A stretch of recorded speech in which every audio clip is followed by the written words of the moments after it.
আমার কবিতার নাম ভুবন মোহিনী গার্লস স্কুল।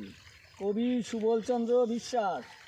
শিক্ষা জ্ঞানে মগ্ন আপার, ভুবন মোহিনী নামটি যে তার। সেটাই যাব শিক্ষা নিতে, ধন্য হবে জীবন আমার। ভুবন মাঝে ফুলের কানন, পুরী থেকে ফুটছে ফুল। নানা বর্ণের পুষ্প হাসে, সৌরভ ছড়িয়ে মোহিত করে। রণবাদ্য তাই তো বাজে। শিক্ষা প্রাঙ্গণে আছে বিদ্যাদানের সরস্বতী, অপূর্ব রূপে মহিমা রূপী। জ্ঞান বিদ্যা সত্য শিক্ষা সাথী, পিছিয়ে নাই এগিয়ে আছে সর্বকর্ম যজ্ঞ সাধনাতে। নারী জাতি অন্ধকারে জ্বালায় বাতি, তুচ্ছ তোমরা করতে যাদের, তারাই এখন সর্ব আগে, তাদের নিয়ে গর্ব করি। তাই তো নিখিল ভুবন ঘুরে এসেছি আমি তোমার কাছে, তুমি আমার ভুবন মোহিনী।